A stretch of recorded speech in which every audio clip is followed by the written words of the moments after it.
Hi guys, welcome to today's video on propagating. I'm going to specifically talk about Rhapidophora Tetrasperma and Monstera peru, but it's tips for plants that you just can't seem to get to propagate. There's not a guarantee, some plants are just a pain in the arse, but it's just stuff that I've learned. And I want to do a little disclaimer, just because of a comment I once got on my blog. Don't comment saying these plants are really easy to propagate. Like, I'm not here to deceive you. These are plants that I've found difficult to propagate and I've found a way to do it. Rhapidophora Tetrasperma especially. It's like Monstera peru are known for being a bit hit or miss. But Rhapidophora Tetrasperma are one of those plants that either propagate so easily, like roots within days, or won't at all. Or will require specific attention. And whilst I've got them to root, like this plant has roots. Like this is full of roots. We're not so great on the leaf side of things. He's actually decided that, so there's two cuttings in here. He grew these two new leaves, and now he's abandoned this and is growing, like there's a stump here that he's starting to grow with. But I can get them to root. But first, we need to talk about a new plant so this is my boyfriend's plant.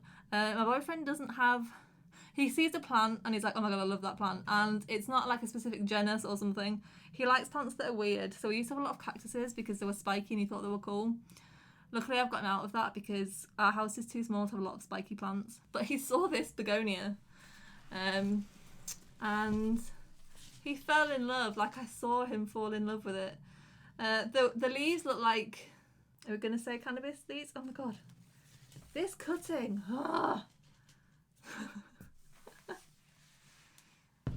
It's a pain, like, because it's snapped off, this isn't a cutting I would ever take.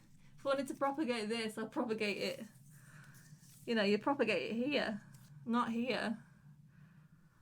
And yeah, I know. I could chop it down, but I'm too lazy. What the hell is that? Ew, anyway. Go back in your lecker. And go over there where no one can bother you. It's resting on my phone. That's just put it somewhere sensible. There we go. Right, anyway, where were we? Oh yeah, this begonia. Just look at the stem on it. It's like, it's fat. It's just really cool. It has these like weird, I thought it had new growth, but it wasn't new growth. It was the Florida green cutting getting in the way. I can't even see like, something weird's happening. Right, where are we? Here? Like, what the hell is this? I have no idea. Is it a bloom? Like, what? It's hairy and weird, and there's another one.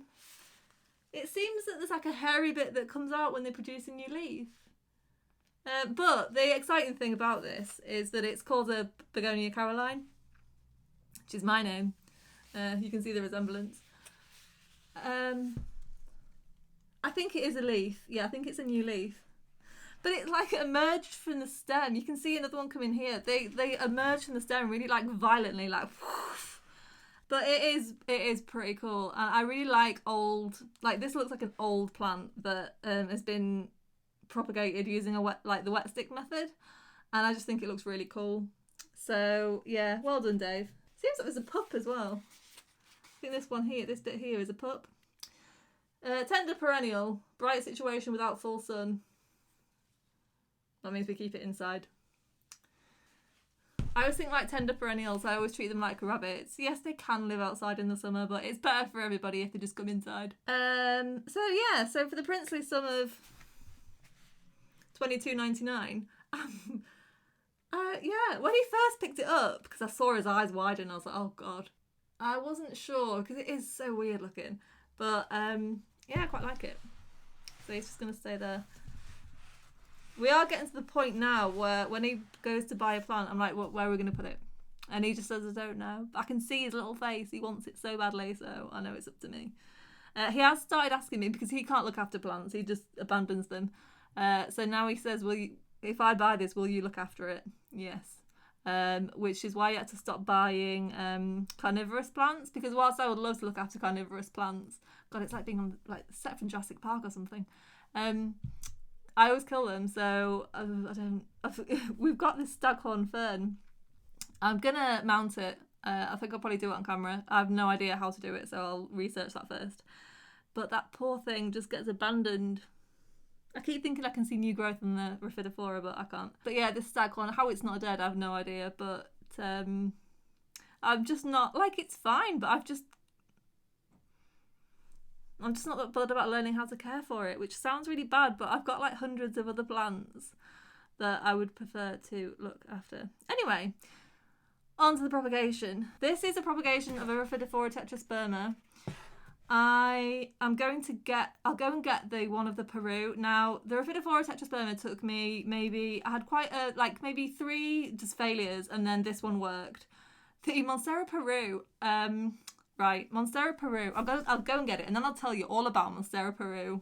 So Monstera Peru I like them. Like, they're fine, but they are a pain. And there are people that can grow them well, obviously, but they are a plant I see a lot of people complain about. Mine incessantly vines, and then look, for no reason at all, there's a little leaf on the end. We've got another one here. This vine it abandoned, and then it's producing this leaf here. But the stress to get it to grow, it doesn't want to grow. It doesn't want to. It wants to die. It wants to be a consumptive lady in 18th century France, and just be dramatic all the time. If it has consumption, no problem, but it doesn't. It's fine.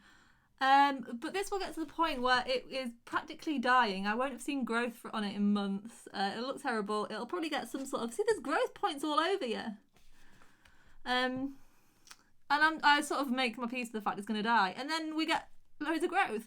And I've tried everything. I've tried all the light situations that it could possibly ever want. I've tried all the rooms, all the humidity, and it's just not... It grows when it wants to, and when it doesn't want to grow, it won't. And it will look terrible. They do burn quite easily. So this is burnt from, I think it's from like a really weak, cheap grow light that nobody else burnt under. I'm sorry, like, I know you're doing your best, but it's not always good enough. So when one of the many times this plant was dying, I thought, well, I'll just take a propagation of it. And nothing.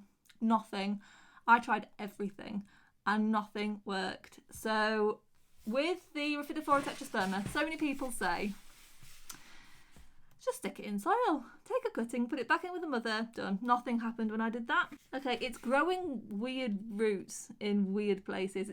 All the props want to do, once you get them to grow roots, that's all they want to do. Like, leaves for losers. So, tried it in soil, nothing. But at the same time, because soil is not great medium for me. When it comes to propagation, because you need to keep it moist, and I'm not great at that. Plus, if you put it in with a mother plant, you can accidentally end up overwatering in order to keep it moist enough for the plant to root. So I prefer rooting in water. But when I rooted in water, it took so long, the plant actually rotted away. So if you want to try it in water, go ahead, but make sure you've got a lot of space under the node. So once it starts to rot, you can keep chopping it off without destroying the node. So... so this is I'm assuming it's an aroid that you need a node to propagate. The nodes are just like the little bumpy bits. Rhapidophora tetrasperma are quite convenient to find a node on because they always, or in my experience, every node has an aerial root coming out the back. And the mother plant grows like a weed. Like, she grows weirdly. She grew a really long vine, just one long vine, and then all of a sudden was like, no, and started again right at the top. Like the first leaf of the vine, at that node, she started again. So now she's got 2 vines. It's bizarre, but you know, it's none of my business. So yeah, I tried in water and it just wouldn't root. Nothing happened. It didn't rot. Like, I had it in water for months and I was being really good. This was when I first got into plants and changing the water really often, and nothing.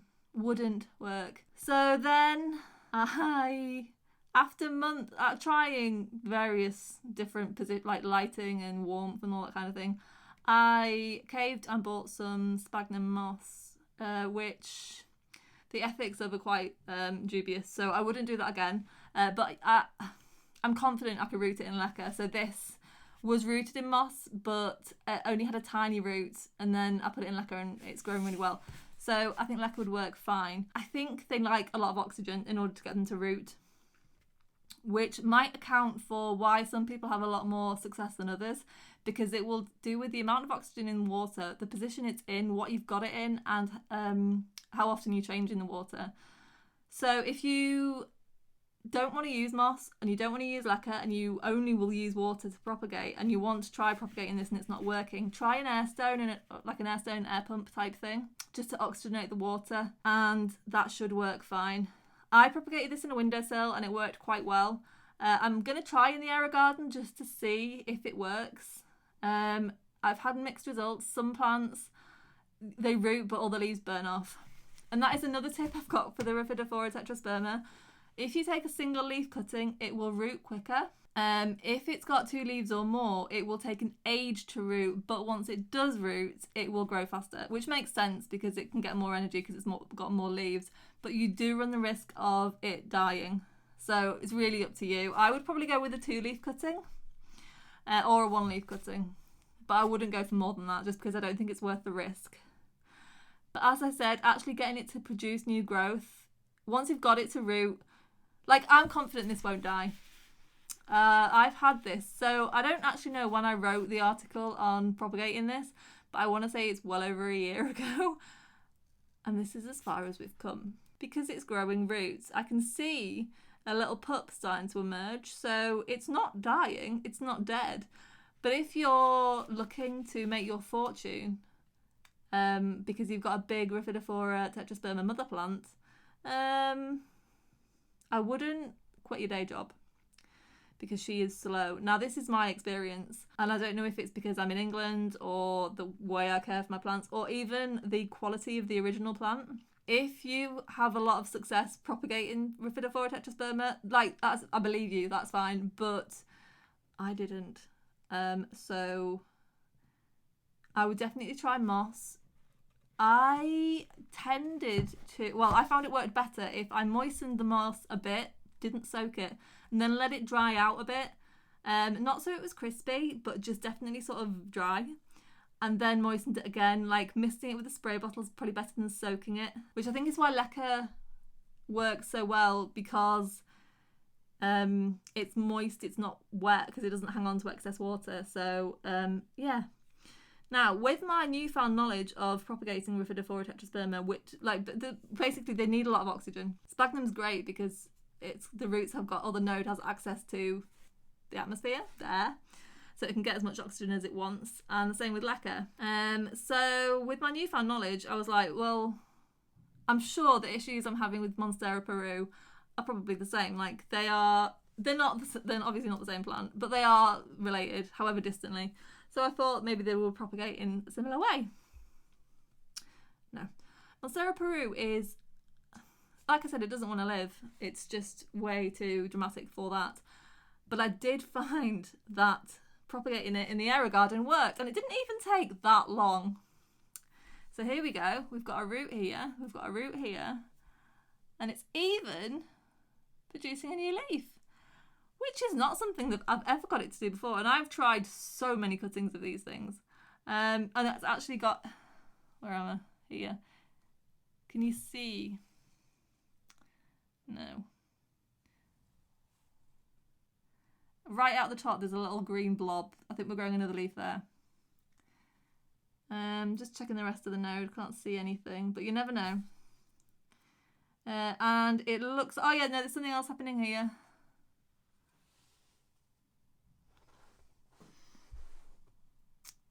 Sunny. Yeah, there is a little something happening, a little bump just there.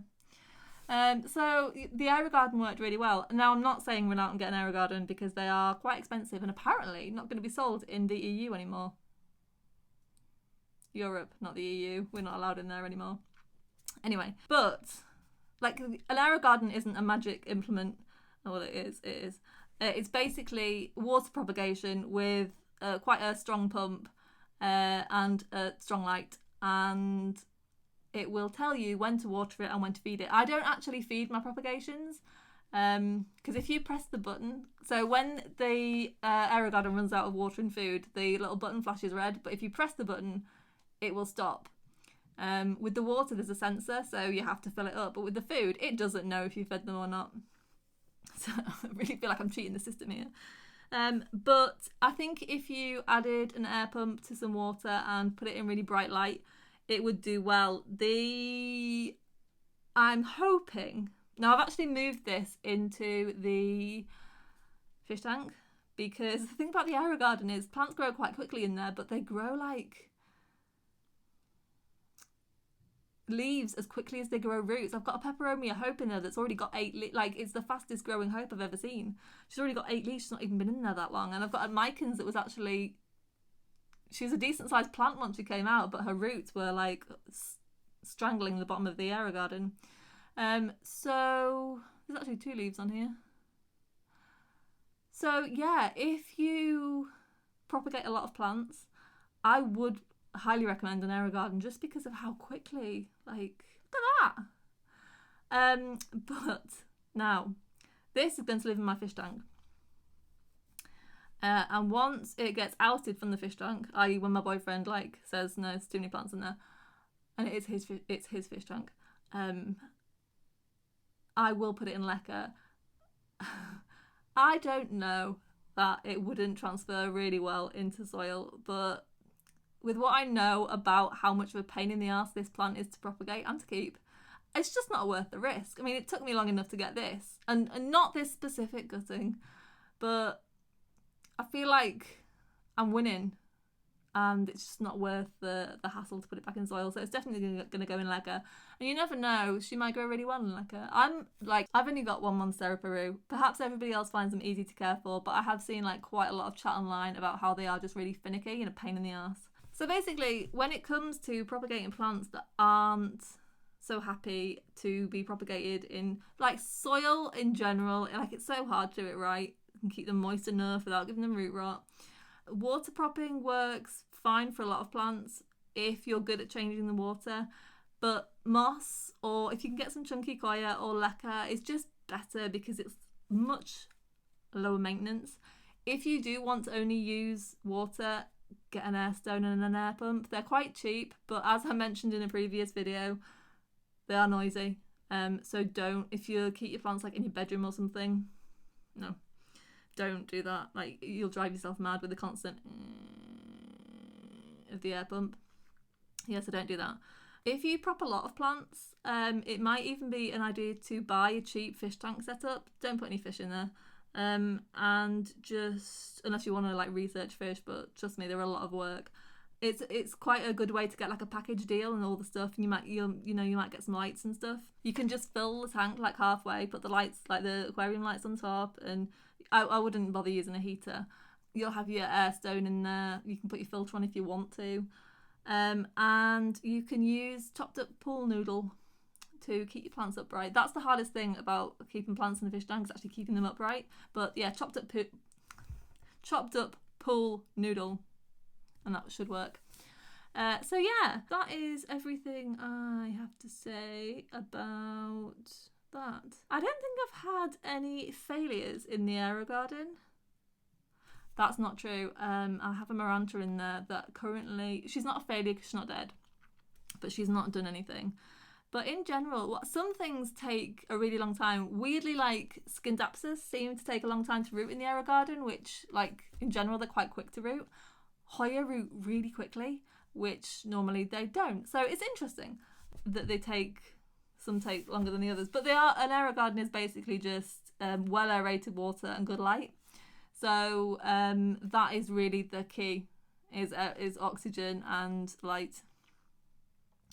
There are rumours you can stress your plant by giving it too much light, but it's not something I've found. I know I was advised like early on not to give props too much light, but I've always found they did quite well with plenty of light. So I think it's just a case of experiment a bit. I am interested to see if this little leaf is as sensitive to light as its mother. Am I willing to sacrifice it like to the grow lights? Probably not. But yeah. So anyway, that's it for this video. I hope you found it helpful. If you have any questions, like, please feel free to leave them below. And yeah, see you next week. Thank you for watching. Bye.